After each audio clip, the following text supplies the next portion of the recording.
آپ صلی اللہ علیہ وسلم کو جب کفار مکہ کی تیاریوں کا علم ہوا تو آپ صلی اللہ علیہ وسلم نے مکہ جانے والا عام راستہ چھوڑ کر، یہ جو گرین ہے یہاں پہ لائن سبز رنگ کی، یہ عام راستہ ہے جو کہ لوگ مدینہ سے برا اسفان کے سے ہوتے ہوئے مکہ آتے تھے، لیکن آپ صلی اللہ علیہ وسلم نے اس راستے کو چھوڑا اور یہ جو یلو لائن ہے پیلے رنگ کی، آپ نے یہ غیر معروف سا راستہ اختیار کیا جو کہ یہاں پر حدیبیہ پہ آ گیا، اور اسفان سے راستہ بدل کر کیا تو ایک منزل دور یعنی مکہ سے ایک منزل دور 24 کلومیٹر کے فاصلے پر حدیبیہ کے مقام پر پڑاؤ ڈال دیا اور جنگ سے گریز کیا، کیونکہ مقصد عمرہ کرنا تھا اور ذیقعت کا مہینہ تھا، حرام مہینوں میں شامل تھا جن میں ان دنوں میں بھی جنگ کرنا منع تھا۔ حدیبیہ کا یہ مقام جو ہے آج کل شمیسی کہلاتا ہے، جہاں سے حدود حرم شروع ہوتی ہیں اور حجاج اپنے پاسپورٹ دکھاتے ہیں۔ یہاں پر ایک کنواں تھا جو خشک ہو چکا تھا، آپ صلی اللہ علیہ وسلم کی دعا سے اس میں پانی آ گیا اور پڑاؤ کے دوران بھی کئی مرتبہ اللہ تعالیٰ نے باران رحمت بھی عطا فرمائی۔ آپ صلی اللہ علیہ وسلم نے قبیلہ بنو خزا کے بدیل بن ورقہ رضی اللہ تعالی عنہ کے ہاتھ پیغام بھیجا کہ ہم عمرہ کرنے کی نیت سے آئے ہیں، تلوار کے علاوہ کوئی ہتھیار نہیں ہے، اگر وہ چاہیں تو ایک خاص مدت کے لیے صلح کا معاہدہ کرنے کو تیار ہے، ورنہ میں لڑائی کے لیے تیار ہوں۔ قریش نے مکرز بن حفص کو بھیجا، آپ صلی اللہ علیہ وسلم نے بدیل بن ورقہ کو فرمائی بات دہرا دی۔ اس کے بعد قریش نے بنو کنانہ حلیس بن علقمہ کو بھیجا،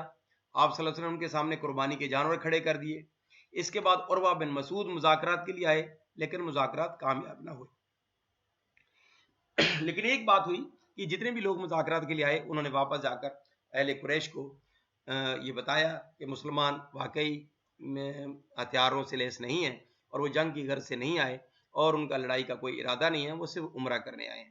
اور پھر انہوں نے جو صحابہ کرام کی جو محبت تھی، جو اطاعت تھی رسول پاک صلی اللہ علیہ وسلم کے ساتھ، اس کے قصے بھی وہاں جا کر سنائے کہ کس طرح وہ اپنی جان چھڑکتے آپ صلی اللہ علیہ وسلم۔ اس کے بعد آپ صلی اللہ علیہ وسلم نے حضرت عمر رضی اللہ تعالی عنہ کو سفیر بنا کر بھیجنا چاہا، کیونکہ اسلام سے پہلے بھی ان کے قبیلہ بنو عدی کے پاس سفارتکاری کا عہدہ تھا، انہی کے لوگ سفارتکاری کے لیے جایا کرتے تھے، لیکن انہوں نے حضرت عثمان رضی اللہ تعالیٰ عنہ کو بھیجنے کا مشورہ دیا جو کہ بنو امیہ سے تھے اور ان کے قبیلے کا اثر و رسوخ بھی مکہ میں زیادہ تھا۔ یہ وہ جگہ ہے جس کے آثار نظر آ رہے ہیں، اس وقت کے پرانے جو حدیبیہ کا مقام تھا وہاں کوئی ایک مسجد بنی ہوئی تھی اس کا، اور یہ جو نیچے آپ دیکھ رہے ہیں کہ یہ اس کنویں کے آثار ہیں جو آج کل بھی اس شکل میں ہیں، جو کہ اس وقت ایک کنواں تھا۔ اب آج کل اس کنویں کو ایک بہت کوئی کنسٹرکشن کمپنی ہے وہ اپنی بنا رہے ہیں اور انہوں نے اپنی جو باؤنڈری ہے اس کے اندر اس کو لے لیا اور اب یہ زائرین اس تک نہیں پہنچ سکتے۔ حضرت عثمان رضی اللہ تعالیٰ عنہ نے پیغام پہنچایا تو انہوں نے کہا کہ آپ طواف کر لیں اور واپس چلے جائیں، لیکن حضرت عثمان رضی اللہ تعالیٰ عنہ نے آپ صلی اللہ علیہ وسلم کے بغیر طواف کرنے سے انکار کر دیا، تو کفار مکہ نے انہیں روک لیا اور واپس نہ جانے دیا۔ 2-3 دن گزر گئے تو کسی نے یہ خبر پھیلا دی کہ حضرت عثمان رضی اللہ تعالیٰ عنہ کو شہید کر دیا گیا، تو آپ صلی اللہ علیہ وسلم نے ایک درخت کے نیچے تمام صحابہ اکرام سے موت پر بیعت لی کہ اگر واقعہ میں یہ بات سچی ہے تو ہم زندگی کی آخری سانس تک لڑیں گے۔ آپ صلی اللہ علیہ وسلم نے اپنا دوسرا ہاتھ رکھ کر حضرت عثمان کی طرف سے بھی بیعت لی کہ ان کی شہادت کا یقین نہیں تھا اور یہ کہ اگر وہ ہوتے تو وہ بھی بیعت کرتے۔ اسی اثناء میں حضرت عثمان رضی اللہ تعالی عنہ بھی پہنچ گئے اور انہوں نے بھی بیعت کی۔ اس بیعت کو بیعت رضوان کہتے ہیں کیونکہ اس کا ذکر قرآن مجید کی سورہ الفتح میں موجود ہے کہ اللہ ان سے راضی ہو گیا، اور اس بیعت کو بیعت الشجرہ بھی کہتے ہیں کیونکہ یہ ایک درخت کے نیچے ہوتی ہے، اس لیے اس کو بیعت شجرہ بھی کہتے ہیں۔ قرآن پاک میں اس طرح سے اس بیعت کے بارے میں ہے کہ اے پیغمبر جو لوگ آپ سے بیعت کر رہے ہیں در حقیقت وہ اللہ سے بیعت کر رہے ہیں، اللہ کا ہاتھ ان کے ہاتھ پر ہے، اس کے بعد جو کوئی عہد توڑے گا اس کے عہد توڑنے کا وبال اسی پر پڑے گا، اور جو کوئی اس عہد کو پورا کرے گا جو اس نے اللہ سے کیا ہے تو اللہ اس کو زبردست ثواب عطا کرے گا۔ سورہ الفتح کی آیت نمبر یہ 10 ہے۔ اس کے علاوہ آیت نمبر 18 میں بھی یہی بات ہے کہ یقیناً اللہ ان مومنوں سے بڑا خوش ہوا جب وہ درخت کے نیچے تم سے بیعت کر رہے تھے اور ان کے دلوں میں جو کچھ تھا وہ بھی اللہ کو معلوم تھا، اس لیے اس نے ان پر سکینت اتار دی، یعنی ان کو سکون عطا فرما دیا اور ان کو انعام میں ایک قریبی فتح عطا فرما دی، یعنی قریبی فتح یہاں پر وہ بات ہے پیشن گوئی ہے غزوہ خیبر کی جو کہ اگلے ہی سال ہوئی تھی۔ قریش نے اس کے بعد کیا کیا کہ حضرت سہیل بن عمرو جو کہ غزوہ بدر میں قیدی بھی بنے تھے اور ابھی تک مسلمان نہیں ہوئے تھے کو معاہدے کی دفعات کے ساتھ بھیجا۔ بات چیت کے بعد دفعات طے ہو گئیں۔ حضرت علی کرم اللہ وجہ لکھنے والے تھے۔ معاہدے کا آغاز بسم اللہ الرحمن الرحیم سے کیا گیا تو سہیل بن عمرو نے اس پر اعتراض کیا کہ ہمارے ہاں جو رائج ہے بسمک اللہم بس وہ لکھا جائے، کیونکہ ہم خدا کو رحمان اور رحیم نہیں مانتے۔ آپ صلی اللہ علیہ وسلم نے اسے بھی قبول کیا۔ پھر جب یہ الفاظ لکھے کہ یہ معاہدہ قریش کے سفیر سہیل بن عمرو اور محمد بن عبداللہ رسول اللہ کے درمیان طے پایا تو اس پر بھی سہیل بن عمرو نے اعتراض کیا کہ آپ کے رسول اللہ ہونے پر ہی تو اعتراض ہے، اگر ہم یہ مان لیں تو لڑائی بے معنی ہے۔ آپ صلی اللہ علیہ وسلم نے حضرت علی رضی اللہ تعالیٰ عنہ سے فرمایا کہ اسے مٹانے کو کہا تو انہوں نے ادباً معذرت کی، تو آپ صلی اللہ علیہ وسلم نے یہ الفاظ اپنی انگلی سے خود مٹا دیے۔ یہ سب مصلحت کے پیش نظر تھا اور اللہ تبارک و تعالیٰ کی رضا بھی، جس کا ذکر قرآن مجید کی سورہ الفتح کی آیات میں آیا۔ صلح کی دفعات، جو صلح طے ہوئی، جو دفعات طے ہو گئیں وہ کچھ اس طرح سے تھیں کہ مسلمان اس سال عمرہ کیے بغیر واپس چلے جائیں گے اور اگلے سال عمرہ کے لیے آئیں گے اور صرف 3 دن مکہ میں قیام کریں گے۔ مسلمان ہتھیار لگا کر مکہ مکرمہ نہیں آئیں گے، ما سوائے سفری ہتھیار یعنی تلوار کے جو نیام میں ہوگی۔ مکہ مکرمہ میں موجود کسی مسلمان کو ساتھ لے کر نہیں جائیں گے، البتہ اگر کوئی مسلمان مدینہ منورہ سے مکہ آنا چاہے تو اسے اجازت ہوگی اور روکا نہیں جائے گا۔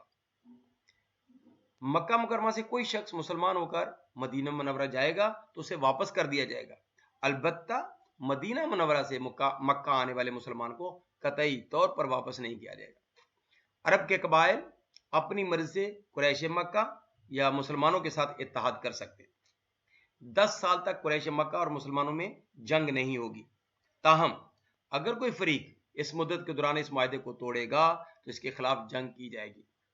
اور آخری تھا کہ مسلمانوں کو حج، عمرہ، زیارت یا تجارت کے لیے مکہ آنے پر تحفظ فراہم کیا جائے گا اور بدلے میں مسلمان قریش کے تجارتی قافلوں کے تحفظ کا خیال رکھیں گے۔ تو یہ وہ دفعات تھیں 7 جن کے اوپر یہ طے ہوا اور دستخط ہوئے، اور ابھی معاہدہ لکھا ہی جا رہا تھا۔ اب بات دیکھیں یہ ہے ایفائے عہد کی کہ ابو جندل رضی اللہ تعالیٰ عنہ جو کہ سہیل بن عمرو کے بیٹے تھے، وہی سہیل بن عمرو جو کہ سفیر بن کر آئے تھے، اور وہ ابو جندل مسلمان ہو چکے تھے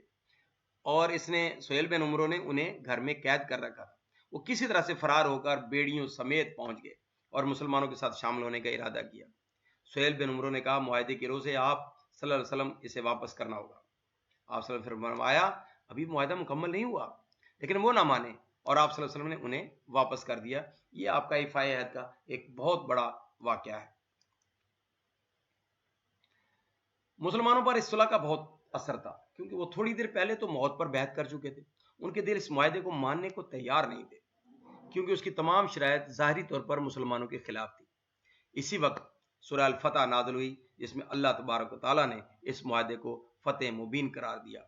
انا فتحنا لک فتحا مبینا، اے پیغمبر یقین جانو ہم نے تمہیں کھلی ہوئی فتح عطا کر دی ہے۔ ام المومنین حضرت ام سلمہ رضی اللہ تعالی عنہا جو کہ آپ اس جو لوگ آئے تھے عمرہ کے لیے ان کے ساتھ تھیں، اور بھی 2-3 خواتین تھیں، اس موقع پر بڑی فہم و فراست کا ثبوت دیتے ہوئے آپ صلی اللہ علیہ وسلم کو قربانی کے جانور ذبح کرنے اور بال کٹوانے کا مشورہ دیا تاکہ صحابہ کرام بھی آپ کی اتباع اور اقتداء میں یہ دونوں کام کریں، اور ایسا ہی ہوا اور اس کے بعد مسلمان مدینہ منورہ کی طرف روانہ ہو گئے۔ اب یہ کہ صلح حدیبیہ کے فائدے کیا ہوئے؟ بظاہر تو یہ کامیابی نہیں لگتی تھی یہ صلح جو ہے، لیکن اس کے مثبت اور دور رس فوائد و ثمرات کچھ ہی عرصے بعد ظاہر ہونا شروع ہو گئے۔ پہلا تو یہ تھا کہ قریش نے معاہدہ کر کے پہلی دفعہ مسلمانوں کو اپنے برابر تسلیم کیا، ورنہ اپنے سے کم کے ساتھ کوئی بھی معاہدہ نہیں کرتا۔ 10 سال کے امن معاہدے نے مسلمانوں کے لیے یکسوئی کے ساتھ اسلام کی نشر و اشاعت کے راستے کھول دیے کہ اب 10 سال تک لڑائی نہیں ہوگی، اس لیے ہم صرف تبلیغ کریں گے۔ آپ صلی اللہ علیہ وسلم نے تبلیغ اسلام کا دائرہ جزیرۃ العرب کے باہر بڑھاتے ہوئے دوسرے حکمرانوں اور بادشاہوں کو دعوت اسلام کے خطوط لکھے، جن میں مصر، شام، ایران اور یمن اور حبشہ ان کے ملکوں کے حکمران تھے۔ رومن امپائر کو خط لکھے، اور اگلے سال جب مسلمان عمرۃ القضاء کے لیے مکہ گئے تو قریش کے تمام زعما اور بڑے بڑے سردار شرم کے باعث مکہ سے نکل گئے کہ ہم ان مسلمانوں کا سامنا نہ کر سکیں.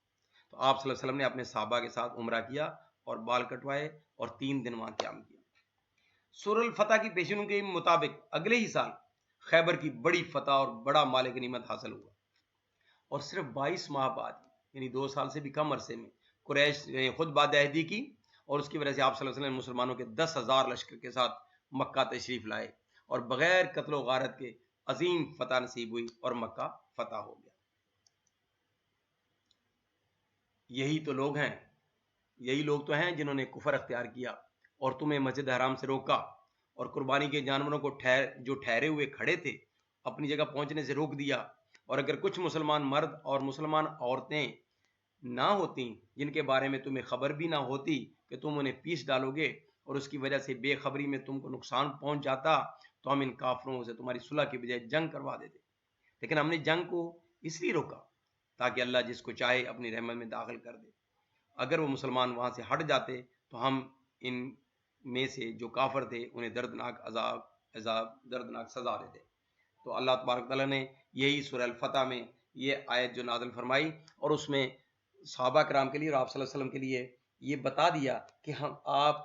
ہم نے وہاں کیوں نہیں جانے دیا اور یہ صلح ہم نے آپ کی کیوں کروائی کہ اگر آپ کی جنگ ہو جاتی تو کئی لوگ مکہ میں ایسے ہیں جو کہ مسلمان ہو چکے ہیں اندرونی طور پر لیکن آپ کو ان کا پتہ نہیں ہے، اگر لڑائی ہوتی تو وہ بھی اس میں بیچ میں مارے جاتے. پھر اللہ تبارک و تعالیٰ جانتا ہے کہ ان میں سے کئی کفار بھی ایسے ہیں جو کہ مسلمان ہونا چاہ رہے ہیں اور عنقریب وہ مسلمان ہو جائیں گے، اگر آپ کی جنگ ہوئی تھی تو ہو سکتا ہے وہ بھی اس میں مارے جاتے. تو اس لیے اللہ تبارک تعالیٰ نے آپ کو اس لڑائی سے روکا اور صلح کے لیے آپ کو کہا، ورنہ اگر اللہ چاہتا تو آپ کو ان سے جنگ کروا دیتا اور آپ کو فتح بھی دے دیتا. اور یہی وجہ ہے کہ اس کے بعد خالد بن ولید جو تھے اس واقعے کے بعد ہی وہ بھی بعد میں مسلمان ہو گئے تھے. تو یہ تھی ہمارے آج کی یہ باتیں. وما علینا الا البلاغ المبین. امید ہے کہ صلح حدیبیہ کی تفصیلات مندرجات آپ کو پسند آئی ہوں گی اور آپ کو ذہن نشین کر لیں گے. اللہ تبارک و تعالیٰ آپ کے علم میں اور عمل میں برکت عطا فرمائے.